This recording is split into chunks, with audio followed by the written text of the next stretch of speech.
Right out the gate, we have out-of-the-box encounters for 5e. It's a book that Nerdarchy made on Kickstarter that did really well because it's a really good book. They sponsored this video to tell all you slowpokes that if you missed the campaign, but still want the book, you can get it with the Late Pledge Manager. That's this button here. Click it and do all the things you gotta do to buy the book. It's unlocked every stretch goal already, which is cool. That means if you thought the book didn't quite have enough already, it's got 25 additional encounters, with one written by Jacob from that other channel. You can also get all this stuff, which is neat. They gave me a link that I'm gonna pass the baton to you guys, so click it and do the thing that you do. Now video. Welcome to Basically Grandmas, except they like eating babies instead of cookies. Yeah, this video might get a little dark because it's Hags. Have you read Hansel and Gretel? Two kids, who their parents are literally saving from a famine by letting them get eaten by wolves, wander alone in a dark forest. Then they see a lady who has such a terrible understanding of architecture she built her house out of food that has a shelf life of 2 to 3 weeks. Then they enter, become enslaved children, kill a blind woman in an oven fire, then return to their depressed dad who killed their stepmom, and they all live happily ever after with stolen goods from grandma. Welcome to Basically Hags. There's this place called the Feywild that I'll tell you about in some video about something in a book you can just read yourself, but in the evil half of this world is Nega Grandmas. They represent all that's evil and all that is grandma in the world, and their nature is purely the corruption of goodness. Kinda like it, but without makeup. Everything about them is unique, mainly because all the knowledge they gather and use is stuff that should always be forgotten and never used. Like that spell that I made where you throw poop at people. So all these secrets can serve an amazing purpose, but evil Grandpoopy only uses them to fuck with people like evil genies.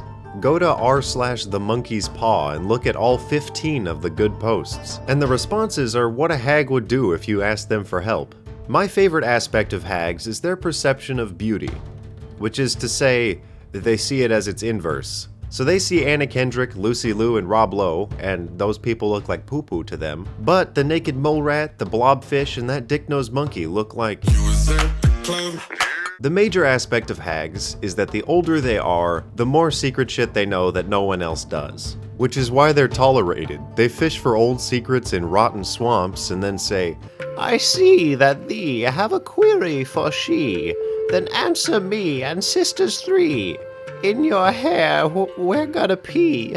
And it's gross, but that's what you gotta do. They love bargains, flattery, flirting, and the 2-foot-long titties I gotta censor. I'll talk about hag spells and other amazing artifacts at the end of the video, but we're gonna look at each type of wrinkled witch first. Starting with Anus Hags. Annie's Hags? Anais Hags? Or Uniz Hags? Probably one of those. They're evil mountain grandmas with the strength of 21. Here's a picture of what a real-life Annis hag might look like. Regardless of how swole these grandmas are, they like corrupting children. They just rip out their teeth and fingernails like crazy people, turn those things into coins, and then use them to whisper to children like Chucky. I'd say that butthole hags are the most symbolic of their kind, as they mother a bunch of evil folk monsters.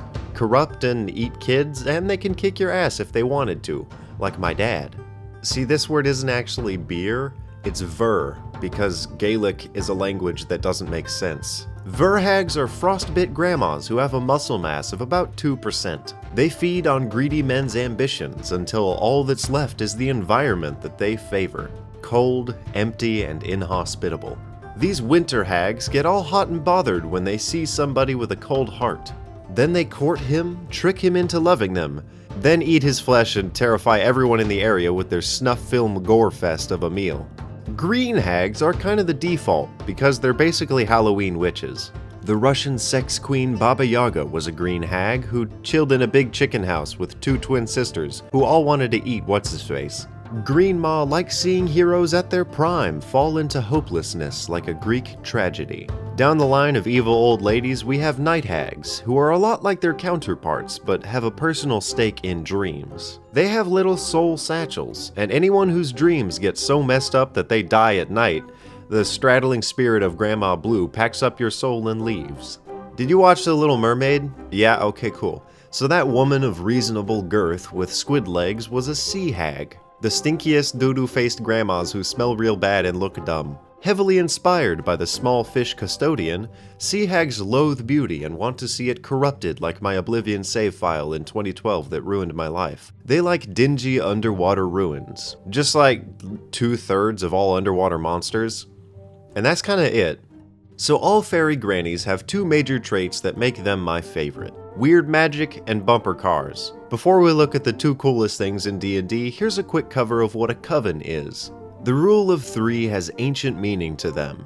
It repeats in all of history. 3 planets, 3 people per marriage, 3 of each animal on the ark, and 3 sixes for summoning mountain goats. They hate having friends, but as the old saying goes, 3 heads are better than 1. So sometimes they group up, and that thing is called a coven. Just picture an evil sewing circle, or a noble and their dictator friends behind closed doors. Back to the fun part. What I said before about secrets no one else knows, I was talking about weird magic. Instead of normal spells, they have hundreds of magic items in their little huts and a bunch of detrimental versions of normal spells. You want a dead person back to life? Done. It costs nothing, but they'll die in agony every Thursday at 3:12 p.m. from now on. You want to be rid of an emotion? Easy, but now you have the flaw, I can never fall in love. You want to forget a memory? Dude, Granny's had a bottle of fine brandy forever and no one to share it with. You guys can make new memories together. Speaking of bottles on her old rotted shelf, they also have unique one-use magic items. Fighting a hag in their home has to be terrifying. If you throw a magic missile at one, they're just as likely to pocket it like the villager, or pull out a mirror from a secret location and send twice as many back at you. A few ideas for hag items would be a jar full of heat-seeking bees that are all explosive and poisonous, or a shrunken head that screams so loud it causes silence, or a bag of teeth that turn into tooth enamel people. Weird shit like that, it's amazing. Oh yeah, they also have go-karts. This picture hag vehicles is probably the only reason you need to buy Volo's guide. Hags animate everything. Half the stuff on their shelf can probably jump off and run away at any given moment. You might find one riding through the woods on a mortar and pestle or a giant mossy pig, chanting something like, "Oh daughters, oh sons, oh roses and guns, I seek to find a baby born and force upon its parents' scorn." And you just stand there like, what the fuck is happening right now? But unpredictability is part of their nature, and that's basically hags. Oh wait, here's a thing that's not a sponsor, just hear me out. Retrograde Minis reached out to me for a little collaboration. They make a bunch of free printable minis and have an unfairly small following. Look at this piece, and this one, and this one. Now look at their number of patrons. If you want, just stop supporting me for a little while and go show them some love. The live game I do called Tesseract has a pantheon of weird-ass construct deities and other characters, and their artist made all of them for me. And just put them on their website.